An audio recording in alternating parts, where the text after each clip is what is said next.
बिस्मिल्लाहिर्रहमानिर्रहीम। आज की एक नई सुबह के साथ जो जहाँ से देख रहा है, अल्लाह ताला उन्हें खुश रखे, आबाद रखे, आसानी पैदा करे और आसानी बांटने की तौफीक अता फरमाए, आमीन। इसी के साथ शुरू करते हैं जी आज का व्लॉग। आप देखें ये फायराज, और उसके बाद मैं आपको बताती हूँ इनके बारे में, कुछ इन्फॉर्मेशन देती हूँ और बातें करती हूँ।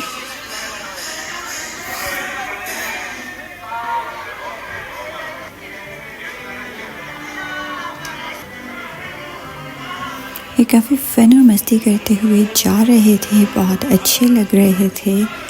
और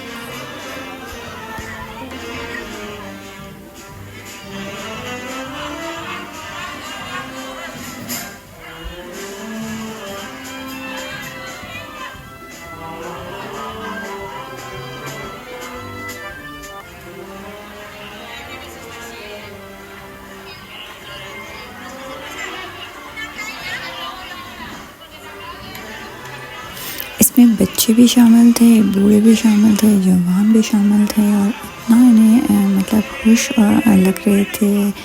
और पूरे गांधिया में इन्होंने फिरना था, लेकिन ये एक्टिव थे। जाहिर सी बात है, इनका है फेस था, तो ये अपने फेस्तों को ऐसे ही सेलिब्रेट करते हैं और खुश व खुर्रम रहते हैं। दिन और रात में फ़र्क नहीं देखते, तभी तो ये फुल इंजॉय कर पाते हैं।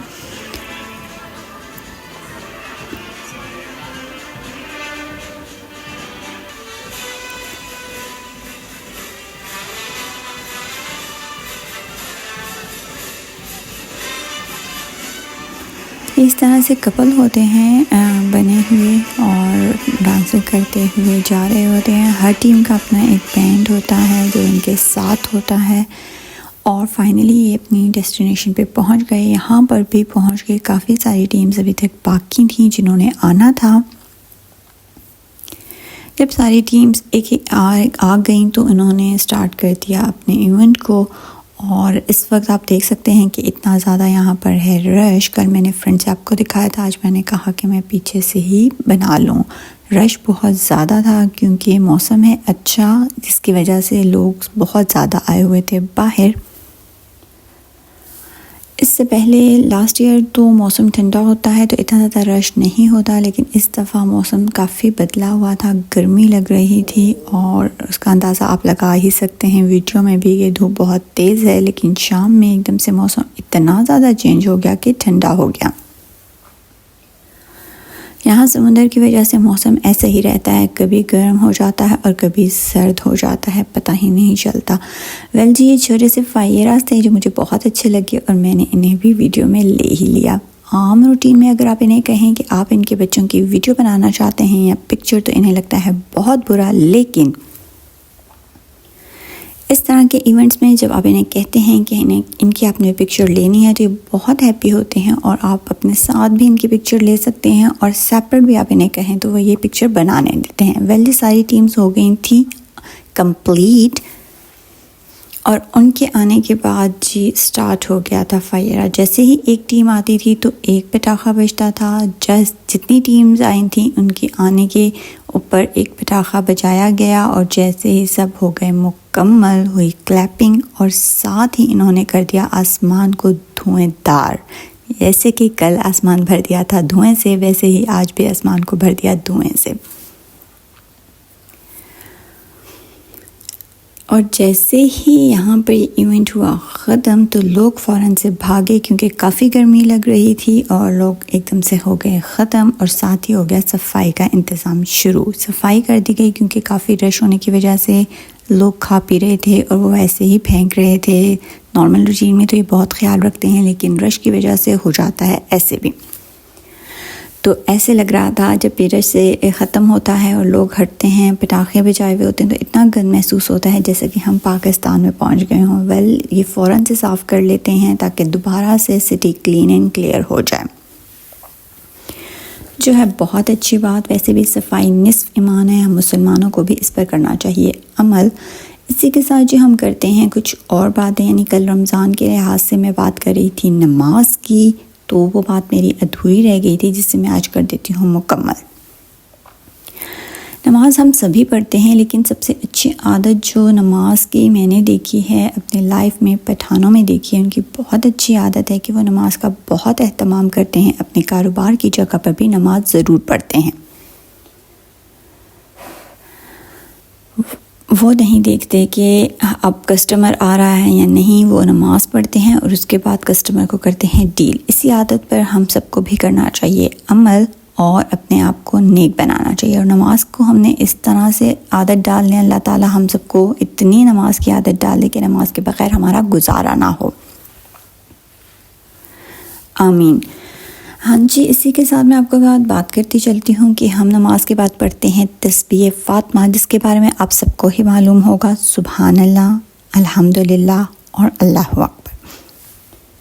ये 3 ऐसे छोटे से कलमात हैं जिनकी है बहुत ज़्यादा फजीलत। इसे हम पढ़ते हैं तस्बीह पे। हर जाए नमाज के साथ एक तस्बीह तो ज़रूर ही होती है। हर बंदे ने अपने लिए एक तस्बीह रखी हुई होती है जिस पे वो ये सारी तस्बीहात को पढ़ता है। लेकिन इससे ज़्यादा अहम बात मैं आपको ये बताती चलूँगी, अगर इन तस्बीहात के बजाय हम अपने इस कलाम पाक को हाथों की उंगलियों पे यानी कि पोर्स पे पढ़ें तो उसका है ज़्यादा सवाब। वो ऐसे कि रोज़े महशर हमारे जिस्म के हर हिस्से ने देना है हिसाब, गुनाहों का भी और नेकियों का भी। तो जब हम इन पर पढ़ेंगे कलमात तो ये रोज़े महशर हमारे लिए बख्शिश का सहारा भी बनेंगे और कब्र में भी इससे होगी रोशनी। आपको इंशाल्लाह नेक्स्ट किसी वीडियो में मैं पूरा एक प्रोसीजर बताऊंगी जिससे आपको तस्बीह पढ़ने में बहुत हो जाएगी आसानी और मुश्किल नहीं होगी कि बड़ी तस्बीह भी है तो उसे हम कैसे पढ़ें।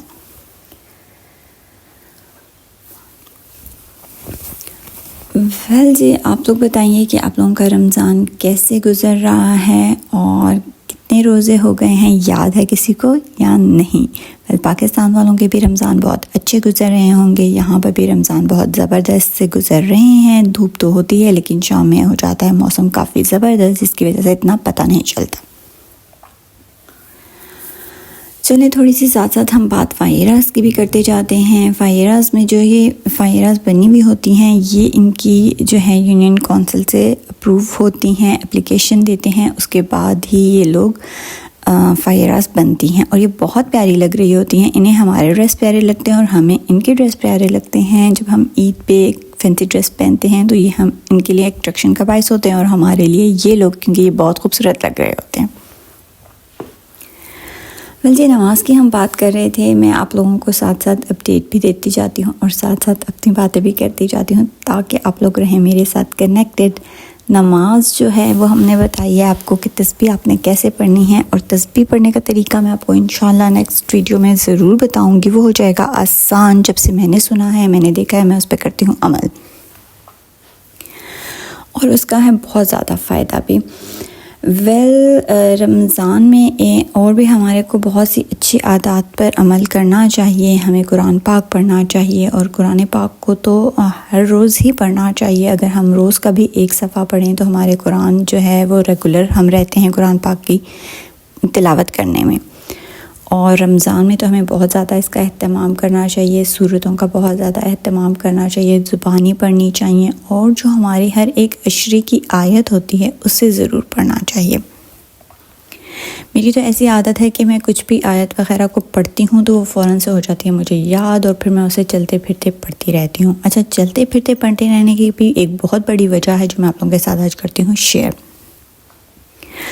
चलते फिरते पढ़ने से ये फ़ायदा होता है कि जहाँ जहाँ से आप गुज़रते हैं वहाँ पर जो चीज़ें मौजूद होती हैं वो भी रोज़े महशर आपके लिए गवाही देंगी कि इस जगह से इस बंदे ने गुज़रा था और इबादत की थी। तो चलते फिरते पढ़ने रहने का बहुत ज़्यादा होता है फ़ायदा। बाज़ औक़ात हमारे पास टाइम नहीं होता कि हम प्रॉपर जाए नमाज पे बैठ के सारी तस्बीहात को करें, दुरूद पाक को पढ़ें। तो हमें चाहिए, मैं तो ऐसे ही करती हूँ कि जब जा रही होती हूँ, लेट हो रही होती हूँ तो बस फ़ौरन से वज़ू तो होता ही है, तो चलते चलते साथ साथ इबादत भी करती रहती हूँ। सॉरी। आप लोग कमेंट में बताएं कि आप लोगों को कौन सा स्टैचू बहुत ज़्यादा पसंद आया और किस स्टैचू को मिलना चाहिए इनाम। यहाँ पर इस तरह से ये स्टॉल्स भी लगे हुए होते हैं और यहाँ पे है जी कॉटन कैंडी, बहुत यम्मी और बहुत टेस्टी। इससे बचपन की यादें हो जाती हैं ताज़ा कि बचपन हम ऐसे करते थे बहुत ज़्यादा। वेल इस पे डिज़ाइन भी बना के देते थे और सब कुछ होता था, बहुत मज़ा आता था। कुछ अपने बचपन को याद करते हैं और कुछ अपने बच्चों के बचपन को। तो बच्चों के बचपन में और हमारे बचपन में बहुत फ़र्क है। उस टाइम इतनी ज़्यादा सहूलतें नहीं होती थी लेकिन सुकून बहुत ज़्यादा था। अब सहूलियात हो गई हैं ज़्यादा और सुकून हो गया है कम। यहाँ पे ये चीज़ बेकरी के आइटम पड़े हुए हैं, बहुत यमी और टेस्टी लग रहे हैं लेकिन हम तो नहीं लेते। पता नहीं अब हलाल हराम का बहुत फ़र्क पड़ जाता है, क्योंकि ये बेकरी आइटम में भी कुछ ऐसी प्रिजर्वेशन यूज़ करते हैं जो कि हलाल नहीं होती। इस वजह से आप कहेंगे वरना बेकरी में क्या मसला है, आप ये ऐसे क्यों कह रही हैं। वीडियो बनाने का एक बहुत बड़ा नुकसान ये भी होता है कि हम वीडियो तो बना रहे होते हैं और साथ बच्चों का भी ध्यान रखना होता है, तो ज़्यादा फोकस हमारा जो है वीडियो पे होता है। नेचुरल जो इवेंट चल रहे होते हैं और जो लाइव प्रोसेस हो रहा होता है उस पर होता है ध्यान कम। यहाँ पर बहुत ज़बरदस्त स्टैचू लगे हुए थे और हर एक की थीम थी डिफरेंट। कहीं पर सी व्यू का पॉइंट थे, कहीं कुछ एनिमल्स बने हुए थे जो आप लोग देख ही रहे हैं, और कहीं कुछ और जो आपको देख के अंदाज़ा हो ही जाएगा कि क्या क्या थीम है इन सब की और ये कैसे कितने खूबसूरत लग रहे हैं। रात गए तक यहाँ पर जी ऐसी ही रौनक लगी हुई थी। रात में बहुत ज़्यादा शराबा इन्होंने मचाए रखा था। जाहिर सी बात है इनका ये फेस्टा है तो इसमें ये सब कुछ तो जारी रहेगा। जिस दिन होगा ये एंड तो हमें आ जाएगा सुकून। वेल जी ये भी बहुत ज़बरदस्त सा एक स्टैचू है और यहाँ पे ना जो है बाबा शिप्स लगी हुई थी, वो मुझे बहुत अच्छी लगी। उनकी थीम भी बहुत अच्छी लगी। बच्चे इस तरह की चीज़ को देख के ना बहुत ज़्यादा अट्रैक्ट होते हैं। जो चीज़ उन्होंने देखी हुई होती है, जो चीज़ उनको फिर लाइफ में जब नॉर्मली देख रहे होते हैं ना वो, तो उनको वो अट्रैक्शन का पॉइंट होता है और लर्निंग प्रोसेस होता है। छोटे बच्चों की मैं बात कर रही हूँ जो हमारे पास अभी तक 1 ईयर के होते हैं, उनकी मैं बात कर रही हूँ। तो वो उन्हें देख के बहुत ज़्यादा अट्रैक्ट होते हैं और खुश होते हैं। तो मेरी मानो बिल्ली भी इन सारी चीज़ों को देख कर बहुत ज़्यादा एंजॉय कर रही थी और कह रही थी कि ये कोकोमेलन है। मैंने कहा जी ये कोकोमेलन है, यानी कि पोएम्स हैं। वेल जी इसी के साथ हो गया मेरा आज का व्लॉग ख़त्म। उम्मीद करती हूँ आपको आया होगा पसंद। अगर आपको आ गया है पसंद तो जल्दी से लाइक कर दें, और अगर अभी तक आपने मेरे चैनल को सब्सक्राइब नहीं किया तो जल्दी से कर दें सब्सक्राइब। और अगर आप मेरे चैनल पे न्यू हैं तो आपका करती हूँ वेलकम, और जल्दी से आप भी कर दें मेरे चैनल को सब्सक्राइब। साथ ही लाइक का बटन भी दबा दीजिए, बेल आइकन को भी ऑन कर लीजिए और शेयर भी कीजिए ताकि मेरी हर आने वाली वीडियो से आप रहें अपडेटेड। इसी के साथ जी अल्लाह हाफ़िज़।